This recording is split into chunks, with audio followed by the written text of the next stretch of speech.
Students, welcome back to the channel learning medicos. और आज का जो हमारा टॉपिक है ये है drug store and business management. तो drug store and business management का हम पूरा सिलेबस पढ़ने वाले हैं और हम चैप्टर वाइज पढ़ेंगे। तो सबसे पहले हम देखते हैं कि सिलेबस क्या क्या है। तो इसमें दो पार्ट है। सबसे पहले देखेंगे कॉमर्स और दूसरा है अकाउंटेंसी। ये हम डिफार्मा की बात कर रहे हैं। तो जो डिफार्मा सेकेंड ईयर में जो सब्जेक्ट है drug store and business management, तो हम उसके सिलेबस की बात कर रहे हैं। तो फर्स्ट पार्ट हम देखेंगे कॉमर्स। तो कॉमर्स में है सबसे पहला चैप्टर है ट्रेड, इंडस्ट्री एंड मैनेजमेंट। फिर है forms of business organisation, channels of distribution, drug house management, objectives of purchasing, inventory control, sales promotion, recruitment and evolution of pharmacist, banking and finance services. और second part जो है accountancy. तो accountancy में हमें पढ़ना है introduction to accounting, book keeping, double entry system, cash book, journal, ledger, trial balance, profit and loss account and balancing. तो ये हमारा सिलेबस है जो एक फार्मासिस्ट जो है डी फार्मा के सेकेंड ईयर में हमें पढ़ाया जाता है। तो सबसे पहले हम इसका पहला चैप्टर देखेंगे। स्टूडेंट्स, हो सकता है कि ये चैप्टर जो है अलग अलग स्टेट्स में जो है इसके सीरियल नंबर आगे पीछे हों, लेकिन टोटल सब्जेक्ट जो है टोटल सिलेबस जो है वो उतना ही है। तो सबसे पहले हम देखेंगे ट्रेड, इंडस्ट्री एंड मैनेजमेंट। तो पहला चैप्टर है ट्रेड, इंडस्ट्री एंड कॉमर्स। तो इसमें सबसे पहले है कुछ टर्म्स हम समझ लेंगे, कुछ डिफिनेशंस जो दी गई हैं तो हम उन्हें समझ लेंगे ताकि आगे के जो चैप्टर्स है उसको आसानी से पढ़ सकें। तो सबसे पहले है ट्रेड। तो ट्रेड का मतलब है सिंपली जो हम लैंग्वेज में देखते हैं, कहीं पे भी आप न्यूज़ में देखते हैं या न्यूज़पेपर में पढ़ते हैं या कहीं भी सुनते हैं ट्रेड वर्ड का जो है, तो ट्रेड का मतलब साधारण जो मीनिंग है व्यापार होता है। तो सिंपल सी बात है कि buying and selling of goods है इज कॉल्ड ट्रेड। तो buying and selling of goods, a trader purchases goods from producers और wholesalers and sells them to consumer. जो व्यापारी होता है वो कहाँ से गुड्स लेता है? जो प्रोड्यूसर या मैन्युफैक्चरर है, या फिर जो होलसेल जो है जो स्टॉक रखते हैं उनसे लेकर उन्हें कंज्यूमर्स तक बेचता है। और इसमें एक पूरी सीरीज़ होती है। तो कई लोगों के बीच से होकर कोई भी जो गुड्स है जो है मार्केट में आता है, कई स्टेप बाय स्टेप प्रोड्यूसर्स हैं, फिर होलसेलर्स हैं, फिर कंज्यूमर्स हैं, छोटे स्टॉकिस्ट हैं, छोटे शॉपकीपर्स हैं, फिर उसके बाद फाइनली लास्ट में कंज्यूमर्स को मिलता है। तो इसकी डिटेल्स हम आगे के चैप्टर्स में पढ़ेंगे। दूसरा क्या है? इंडस्ट्री। तो it is a part of business activities concern with growing, extraction, production, conversion and processing और फैब्रिकेशन ऑफ गुड्स। तो इंडस्ट्री सिंपल सी बात हम समझते हैं, जो कारखाना आम भाषा में जो बोलते हैं कि जहाँ पे हमें मैन्युफैक्चर किया जाता है। तो मैन्युफैक्चर के साथ साथ इसमें growing, extraction, production, conversion, processing, जो सारी प्रोसेस होती है एक गुड्स के जो है एक्सट्रैक्शन से लेके उसके मैन्युफैक्चर तक जो है या पैकिंग वगैरह सब कुछ लेकर जो काम होता है वहाँ वो होता है इंडस्ट्री में। तो इसको आप आम भाषा में समझ लीजिए और इस तरीके से आप लिख सकते हैं। इसके बाद हम देखेंगे कॉमर्स। तो कॉमर्स क्या है? Commerce is a part of business activity which deals with the buying and selling of goods, exchange of commodities and distribution of finished product in a large scale. तो देखिए दो वर्ड हैं, एक trade है और commerce है। तो trade में भी हमने पढ़ा कि buying and selling of goods, और कॉमर्स में भी हम वही पढ़ेंगे। तो ट्रेड का मतलब व्यापार है, छोटे लेवल पे हो सकता है, बड़े लेवल पे हो सकता है। तो कॉमर्स जो है ना बहुत लार्ज स्केल पे है। जैसे कॉमर्स की हम बात करते हैं तो कंट्री लेवल पे, इंटरनेशनल लेवल पे जो है ये लार्ज स्केल पे सेलिंग एंड बाइंग होता है, और उसमें और भी चीज़ें इन्वॉल्व होती हैं, पूरी बिजनेस एक्टिविटी। इसमें सिर्फ बाइंग एंड सेलिंग के साथ जो है अदर चीज़ें हैं, जैसे exchange of commodities and distribution of finished product. जो पूरा जो प्रोसीजर है शुरू से लेके अंत तक सब कुछ जो मिला जुला कर होता है उसे हम कॉमर्स कहते हैं। इसके बाद देखते हैं इकोनॉमिक्स। तो economics is scientific study of economic activities. The primary goal of economics is to attain maximum profit, increasing productivity and growth through expansion and modernisation. तो इकोनॉमिक्स जो है एक तरीके का जो है हम वर्ड यूज़ करते हैं कि ये साइंटिफिक स्टडी है जो इकोनॉमिक या बिजनेस एक्टिविटीज़ के लिए। तो इसमें किस तरीके से हम मॉडर्नाइज कर सकते हैं प्रोडक्शन को, ग्रोथ कर सकते हैं, या किस तरीके से प्रॉफिट गेन कर सकते हैं। तो इन सब के बारे में जो डिटेल है हम पढ़ते हैं, समझते हैं, इसको कहते हैं इकोनॉमिक्स। तो मैनेजमेंट सिंपल सी भाषा में अगर समझे तो किसी भी चीज़ को मैनेज करना कि ये काम कैसे होगा स्टेप बाय स्टेप। तो इसको हम डिफाइन कैसे करेंगे? मैनेजमेंट में be defined as the process of conducting and managing various business activities when the practice of management is applied to pharmaceutical industry and drug store, it is called pharmaceutical management. तो हमें यहाँ पर pharmaceutical management से मतलब जो भी medicine या drugs manufacture होती हैं तो उसको कैसे मैनेज करना है, कहाँ मैन्युफैक्चर हो रही हैं, कैसे मैन्युफैक्चर हो रही हैं, क्या हमें सप्लाई चाहिए, गुड्स को कैसे हमें डिस्ट्रीब्यूट करना है, तो ये सारी चीज़ें हैं जो बिजनेस एक्टिविटी जो है तो उसको हमें कैसे मैनेज करना है, उसका जो प्रोसेस है तो उसको हम कहते हैं फार्मास्यूटिकल मैनेजमेंट। इसके बाद हम देखते हैं ट्रांजेक्शन। तो it is a process to perform, to carry out, to conduct और to manage business in some ways. It is an external event that affects assets, liabilities और कैपिटल। तो ट्रांजैक्शन का सिंपल सी भाषा में अगर हम समझे तो जो लेन देन की जो प्रक्रिया है ना, कि कैसे जैसे हम आप सिंपल सी भाषा में आप देखें कि आप एटीएम से पैसे निकालते हैं तो उसे कहते हैं ट्रांजैक्शन। तो निकालना पैसे या फिर उसमें डालना पैसे, ये सारी चीज़ें जो प्रोसेस है तो ये ट्रांजैक्शन कहलाती है। तो ये प्रोसेस अगर हम वैसे देखें कि एक बिजनेस की भाषा में देखें तो it is a process of to perform, to carry out, to conduct और टू मैनेज बिजनेस को मैनेज करना है ना, तो इसे कहते हैं ट्रांजेक्शन। इसके बाद हम देखेंगे कि trade, define and classify trade. अब हम डिटेल पढ़ेंगे। तो ये क्वेश्चन कई बार पूछा गया है फार्मेसी के एग्जाम में, डी फार्मा सेकेंड ईयर में, कि ट्रेड क्या है और ट्रेड के जो है दो टाइप्स है उसके बारे में डिटेल क्वेश्चन कई बार रिपीट हो चुका है। और स्टूडेंट्स मैंने एक अलग वीडियो बनाया जिसमें मैंने इंपॉर्टेंट क्वेश्चन के बारे में बताया है कि क्या क्या इंपॉर्टेंट क्वेश्चंस है जो एग्ज़ाम में बार बार पूछे गए हैं। तो उसको आप देखेंगे तो समझ में आ जाएगा कि आपको किस चीज़ पे ज़्यादा फोकस करके पढ़ाई करना है। फिर हम देखते हैं ट्रेड। तो trade means buying and selling of goods, हम पढ़ चुके हैं। Trader purchases goods from the producers और wholesalers and sell them to consumers. अब देखिए ये तो हमने पढ़ ही लिया है। क्लासिफिकेशन क्या है, इंटरनल ट्रेड और होम ट्रेड, और इसको डोमेस्टिक ट्रेड भी बोलते हैं, एक्सटर्नल ट्रेड। तो इंटरनल ट्रेड क्या है, सिंपल सी भाषा जैसा नाम से क्लियर है कि ये कंट्री के अंदर with in the boundaries of country, अपने देश के अंदर जो है जो ट्रेड हो रहा है, व्यापार हो रहा है, उसको हम इंटरनल ट्रेड कहेंगे। इसी तरीके से एक्सटर्नल जो है जो हम इंटरनेशनल लेवल पे करते हैं दूसरी कंट्री से, उसको हम एक्सटर्नल ट्रेड कहते हैं। अब देखिए इंटरनल ट्रेड है उसमें पेमेंट जो है, payments of such scale are made in national currency. देखिए जाहिर सी बात है कि अगर कंट्री के अंदर कोई चीज़ व्यापार हो रहा है तो अपने देश की करेंसी में ही होगा और डायरेक्टली बैंकिंग सिस्टम से हो जाएगा। लेकिन जब हम एक्सटर्नल ट्रेड की बात करेंगे तो उसमें कुछ रूल्स चेंज हो जाते हैं। देखिए अब इंटरनल ट्रेड को है और तरीके से डिवाइड किया गया है, कैसे, may be subdivided into wholesale trade और रिटेल। होलसेल क्या है, it moles the sale of goods in larger quantities to the retailers who are in direct contact with the consumers. Wholesale trade serves as link between the producers and retail. Wholesale का मतलब जो थोक में व्यापारी हैं, जो थोक में बेचते हैं रिटेलर्स को, मतलब छोटे शॉपकीपर्स को, और वो हमें यानी कि कंज्यूमर्स को जो है देते हैं, कोई भी जो सामान है बेचते हैं या फिर ड्रग्स या जो कुछ भी है गुड्स हैं वो प्रोवाइड कराते हैं। तो होलसेल ट्रेड हो गया। तो ये लिंक है, होलसेल ट्रेड जो है एक लिंक का काम करता है प्रोड्यूसर्स और रिटेल ट्रेडर्स के बाद। इसके बाद हम देखेंगे होलसेल ट्रेड के बाद रिटेल।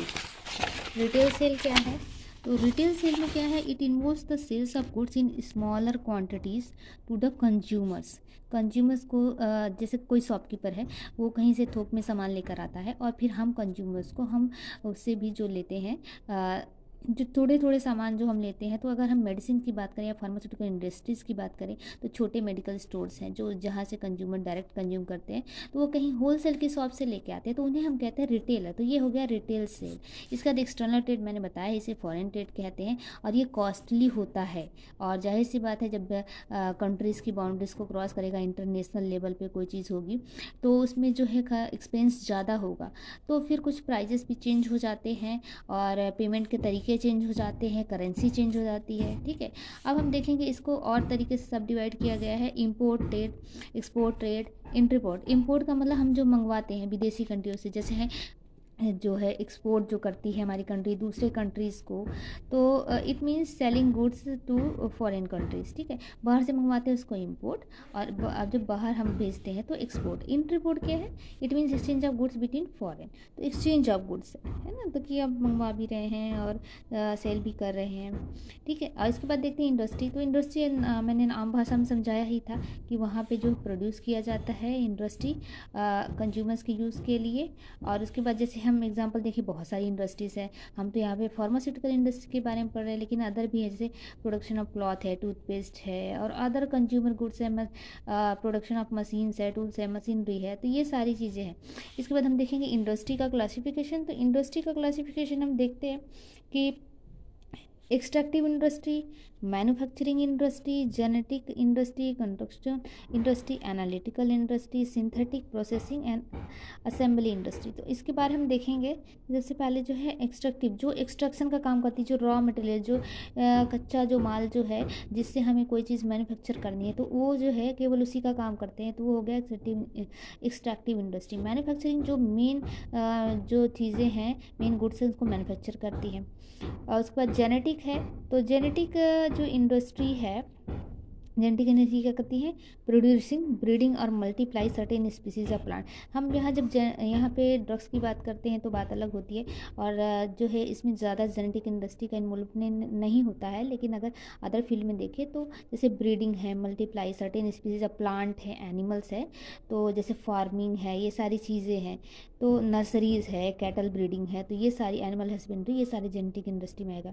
कंस्ट्रक्शन, किसी चीज़ का कंस्ट्रक्शन करते हैं, जैसे कंस्ट्रक्शन इंडस्ट्री। तो कंस्ट्रक्शन मतलब जो बिल्डिंग है, रोड्स है, डैम्स है, ब्रिजेस है, तो जो इनसे जो है रिलेटेड मैन्युफैक्चर है, जो कंस्ट्रक्शन का काम है, तो वो जो है कंस्ट्रक्शन इंडस्ट्री का काम है। इसके बाद हम देखते हैं analytical industry, synthetic industry, processing और असेंबली इंडस्ट्री। तो हमें फार्मास्यूटिकल जो है फील्ड में ज़्यादा इन सब का जो है इन्वॉल्वमेंट नहीं है। सिंथेटिक इंडस्ट्री का काम है, यहाँ पर देखते हैं सिंथेसिस, जहाँ पे ड्रग्स की सिंथेसिस हो सकती है या केमिकल सिंथेसाइज होते हैं।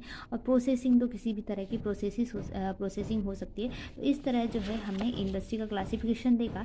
एक और क्लासिफिकेशन है on the basis of size and dimension. तो साइज एंड डायमेंशन में लाइट और हैवी जो है दो तरीके से प्रोडक्ट्स है। तो लाइट प्रोडक्ट्स में फ्रॉम एंड यूजर्स के लिए, और हैवी जो है लार्ज एंड हैवी इक्विपमेंट, जैसे ऑटोमोबाइल्स है, इस तरह का पेट्रोलियम माइनिंग है, ये सारी चीज़ें जो है हैवी जो है इक्विपमेंट बनाए जाते हैं। तो दो तरह की इंडस्ट्री है। तो लाइट एंड हैवी जो है मैन्युफैक्चरिंग करती है। इसके बाद हम देखेंगे इकोनॉमिक्स जो है, थर्ड वर्ड है हमारा इकोनॉमिक्स। तो इकोनॉमिक्स हमने पढ़ा है कि साइंटिफिक स्टडी है। तो स्टडी इसमें क्या देखेंगे हम? ब्रांचेस देखेंगे। तो descriptive economics, theoretical, applied economics. Descriptive economics में हम देखेंगे it describes the relevant facts about an economic field such as agriculture, industry, foreign trade के बारे में हमें जो हम पढ़ते हैं या जानते हैं, तो उसको बोलते हैं डिस्क्रिप्टिव इकोनॉमिक्स। थ्योरेटिकल में it explains the functioning of economic system.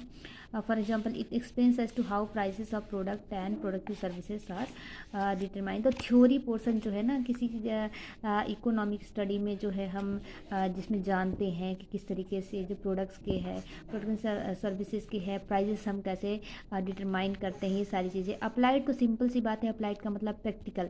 तो इकोनॉमिक्स का प्रैक्टिकल यूज़ कहाँ पे है, किस तरीके से है, ये इम्पोर्टेंस है, तो उसके बारे में हम जहाँ समझते हैं पढ़ते हैं, इसे हम अप्लाइड इकोनॉमिक्स कहते हैं। इसके बाद हम देखेंगे मैनेजमेंट। तो मैनेजमेंट को मैंने आम भाषा में आपको समझाया था, किसी भी चीज़ को मैनेज करना, सीधी सी बात। तो conducting and managing various business activity. तो मैनेजमेंट ऑफ फार्मास्यूटिकल इंडस्ट्री में, ड्रग स्टोर में हम देखेंगे कि इनका क्या क्या काम है। तो सबसे पहले फंक्शन में देखेंगे प्लानिंग। किसी भी काम को करने के लिए सबसे पहले प्लानिंग की ज़रूरत है। इसी तरीके से फार्मास्यूटिकल इंडस्ट्री में भी हमें इंडस्ट्री शुरू करने से पहले प्लानिंग कर लेना चाहिए। प्लानिंग में सबसे पहले सिलेक्शन ऑफ प्रॉपर साइट, किस जगह पे हमें ये इंडस्ट्री खोलनी है। उसके बाद आइटम, हमें क्या मैन्युफैक्चर करना है, item to be manufactured. Obtaining and requiring licence, हमें या जो भी कागजी कार्रवाई है वो हमें कर लेनी चाहिए पहले। अरेंजिंग फाइनेंस, अब किसी भी बिजनेस को स्टार्ट करने के लिए फाइनेंशियल सपोर्ट की ज़रूरत है, तो वो हमें ये सारी चीज़ें प्लान करनी है पहले ही। उसके बाद ऑर्गेनाइजिंग। तो ऑर्गेनाइजिंग में हमें कि हमें कितने स्टाफ की ज़रूरत है, सफिशिएंट स्टाफ, और हर एक स्टाफ को किस तरह का काम देना चाहिए, सफिशिएंट मनी होना चाहिए, मटेरियल होना चाहिए, सारे मशीन होने चाहिए, इक्विपमेंट होने चाहिए सारे काम करने के लिए, प्रोसेसिंग, प्रोडक्शन, क्वालिटी कंट्रोल। तो ये सारी चीज़ें हमें ऑर्गेनाइज करनी होगी, किसी क्या काम दिया जाए, कब क्या काम किया जाए। तो साधारण भाषा में मैनेजमेंट जो है, ये सारी चीज़ें हैं। इसके बाद प्लानिंग के बाद ऑर्गेनाइजिंग हो गया। ऑर्गेनाइजिंग के बाद हम देखते हैं कि थर्ड पार्ट क्या इंपॉर्टेंट है, स्टाफिंग।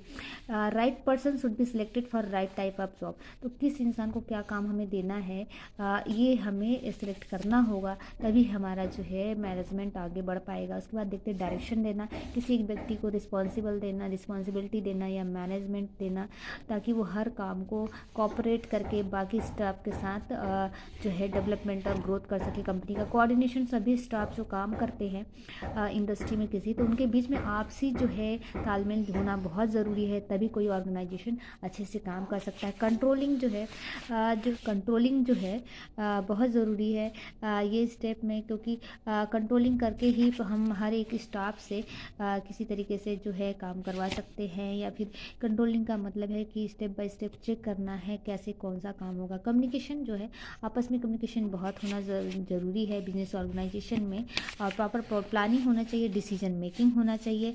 इनोवेशन का मतलब है रिसर्च एंड डेवलपमेंट, टाइम पर जो नई चीज़ें हैं उनको ऐड करना है मॉडर्न टेक्निक्स को। इसके बाद हम देखेंगे कि कॉमर्स, डिफाइन कॉमर्स। तो जो लास्ट हमारा टॉपिक है इसमें कॉमर्स है, इंपॉर्टेंस ऑफ कॉमर्स। तो कॉमर्स मैंने बताया था कि पार्ट ऑफ बिजनेस एक्टिविटी है, इसमें भी buying and selling of goods के बारे में अदर जो डिटेल्स हम पढ़ते हैं। तो इसमें क्या है, लीगल प्रोसीजर्स भी होते हैं, इंक्लूड्स लीगल, इकोनॉमिक, पॉलिटिकल जो है, social, cultural and technological system जो है डेट ऑपरेट इन जो है कंट्री और इंटरनेशनली जो है, वो सारी चीज़ें हमें ध्यान देना है। तो पूरा एक ऑर्गेनाइज सिस्टम है कॉमर्स जो है, लार्ज स्केल पे काम करता है। सबसे बड़ी बात हमें ध्यान देना है लार्ज स्केल पे। ट्रेड है जो स्मॉल स्केल पे भी हो सकता है, और जो है ये लार्ज स्केल पे होता है, पूरी प्लानिंग के साथ ऑर्गेनाइज सिस्टम होता है। और commerce covers the transportation which is needed to help the movement of goods from production centre to consumer.